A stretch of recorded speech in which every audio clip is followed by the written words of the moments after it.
Hey everyone, Adam here from sunny Thailand, and I wanted to talk to you today about a subject that I know that if we can get a better understanding of it as humans, not only are you going to achieve even more, but you're going to enjoy the journey along the way even more as well. And that whole subject is about our ideals and how we as humans, measure ourselves against our ideals in lots of different situations, in relationships, financial, with your health and fitness, against an image that you have of yourself that has guided you, I guess, to where you are now. And what I want to do is I want to try and break it down for you. So I want to have a look at how our own perceptions affect our ideals, why we set up to fail often, so how our ideals are setting us up to fail, and how that affects us.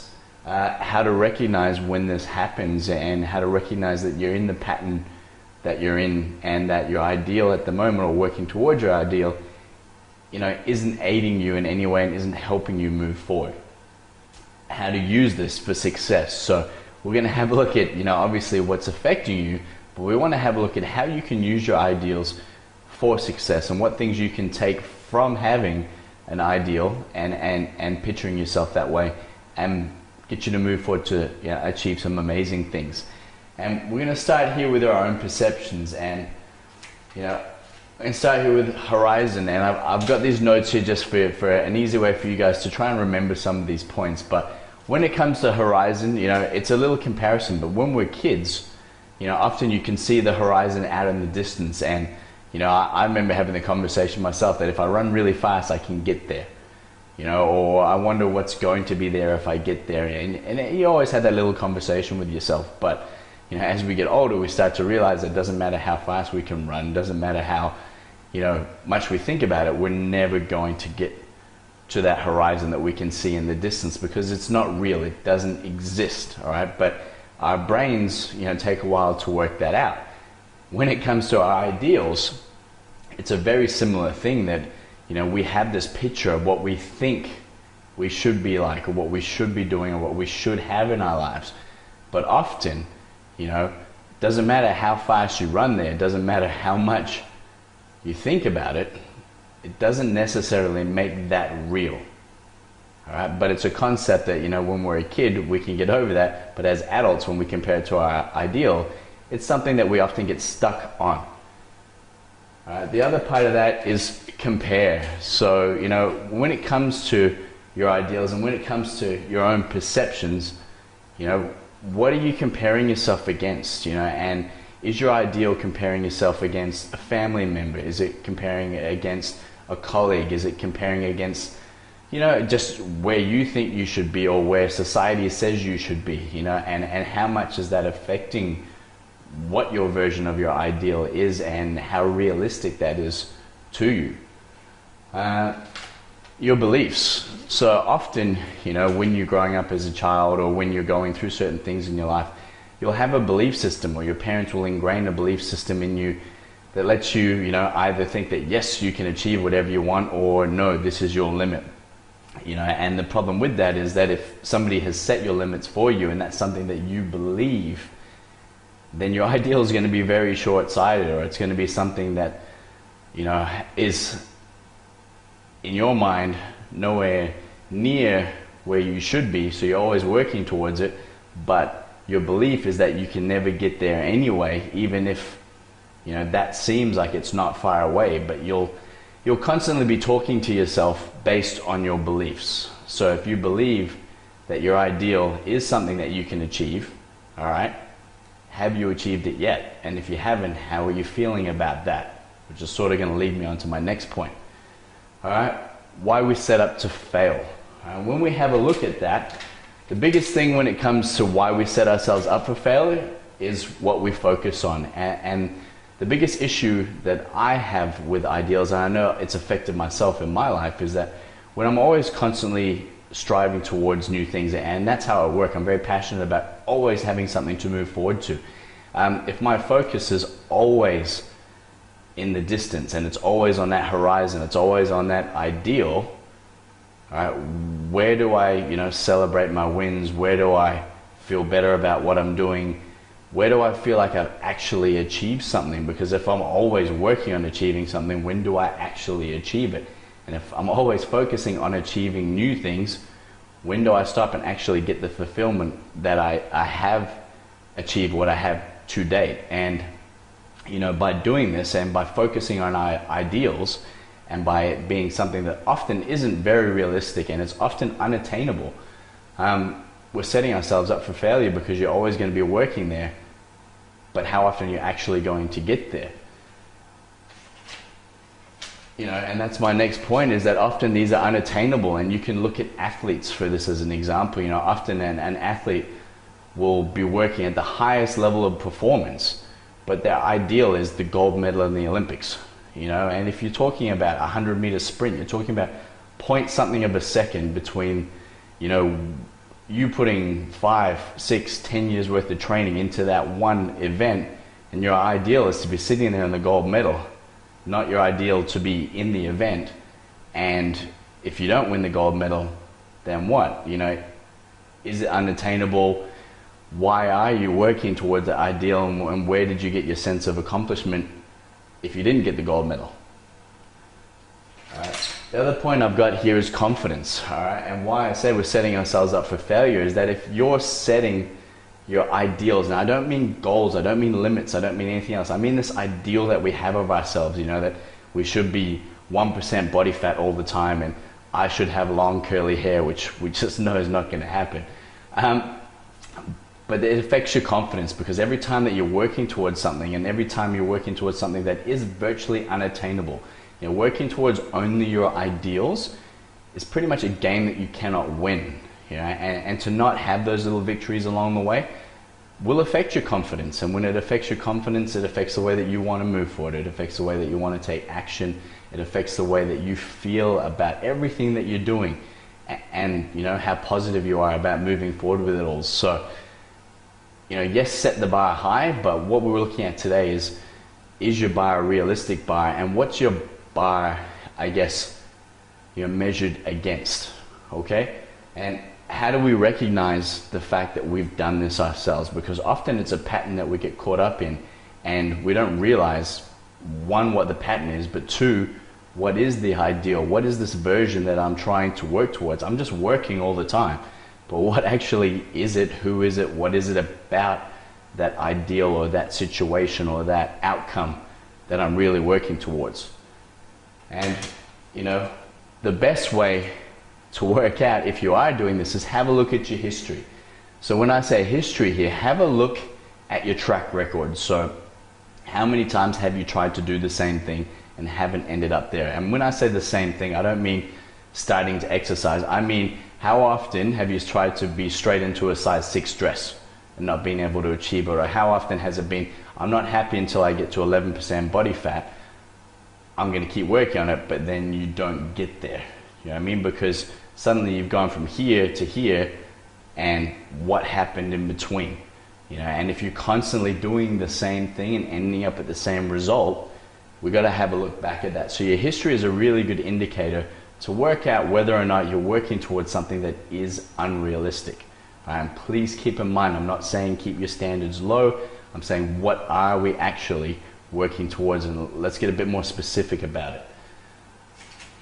All right, here, your emotions. So the biggest thing that I find with anything when it comes to working towards a goal or working towards a target or even working towards getting through things the best way you can is, how are your emotions? So are your emotions good? Are they positive? Are they making you feel better about what you do? When you are working towards those things, do you feel like you're working towards something that makes you feel better or makes you feel worse?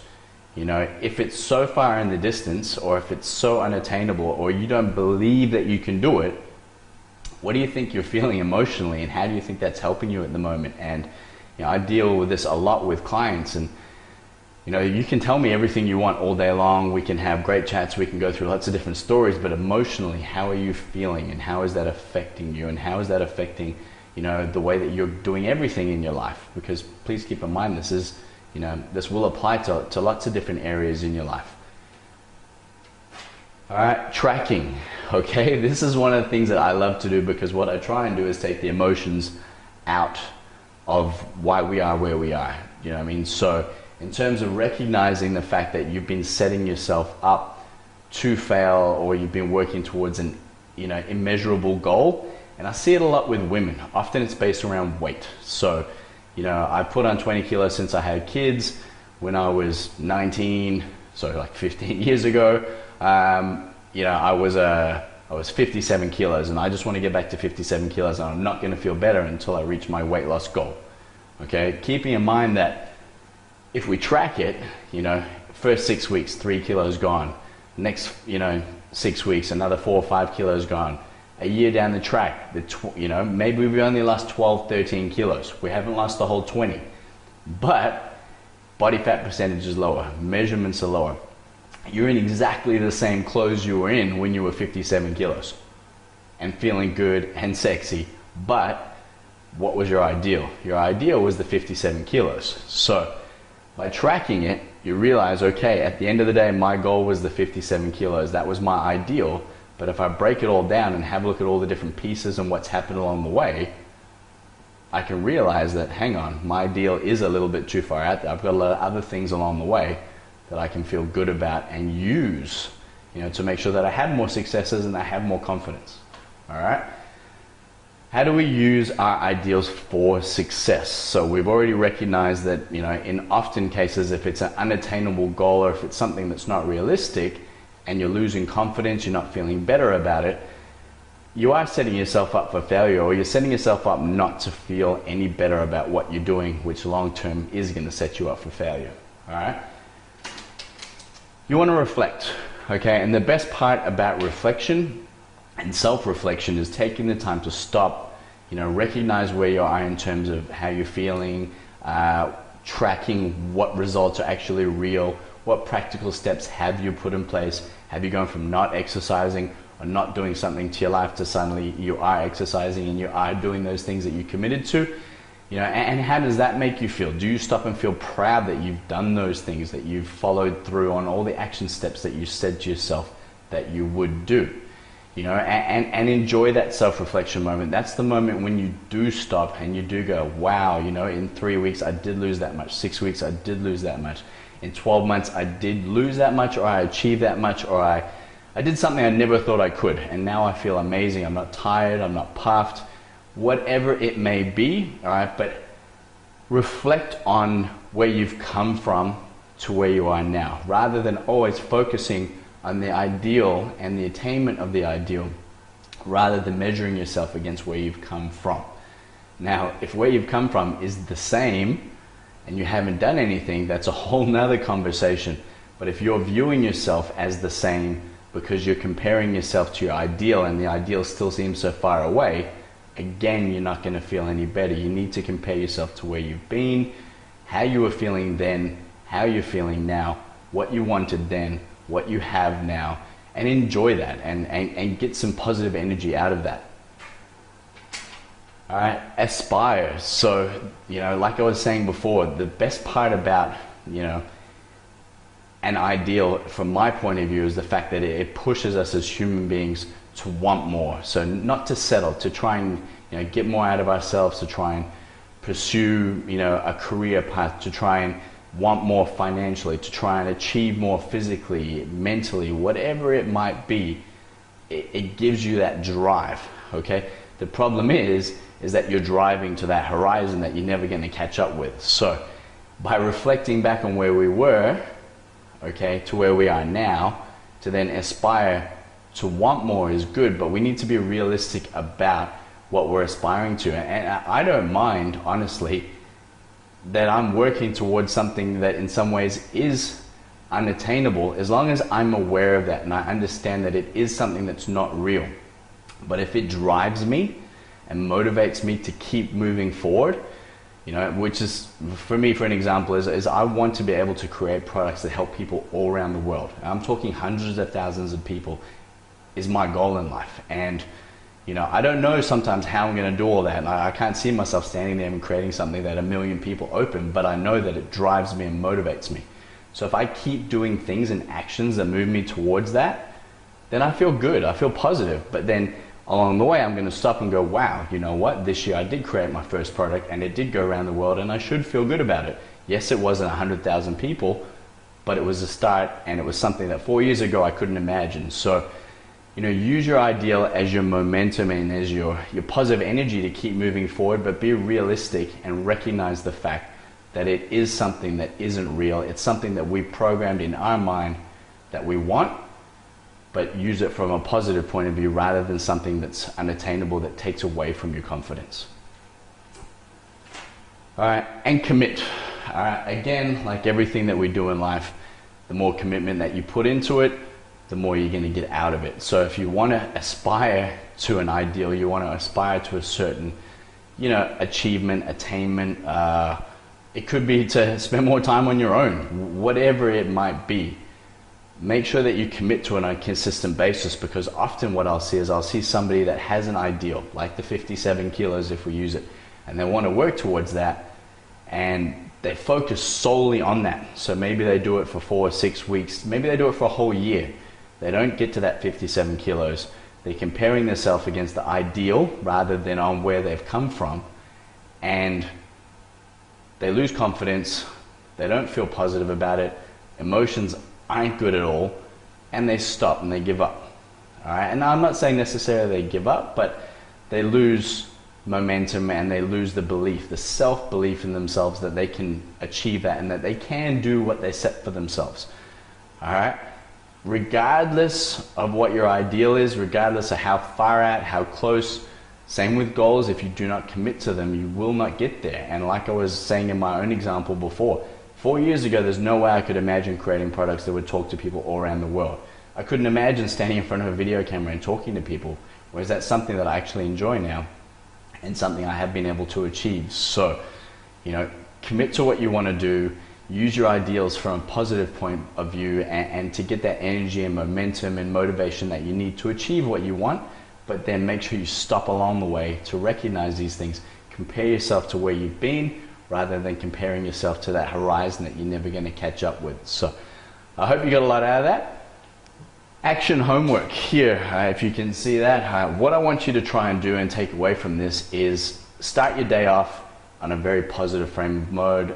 Start your day off moving forward to something that makes you feel good. And what I want you to do is I want you to write down the top 10 things that you're good at, that make you feel great, that give you energy. So it can be that I'm great at coming up with new ideas. It can be I love, you know, seeing my kids. I love that morning run. I love waking up full of energy to go and do this. Whatever it might be, but write down your top 10 things about you, about life, whatever energizes you. Put that up in your mirror so when you brush your teeth in the morning, you can see it there, run through it all, and do it morning and night. I mean, what a great way to start your day. Start your day on a positive note, finish your day on a positive note. Therefore, your ideal is never really going to matter, but it's not going to matter as much because you're taking action steps to make sure that you do feel the way you want to do every day and you enjoy what you want out of life. So, good to speak to you all, and I will definitely be getting back in touch and providing some other great content soon.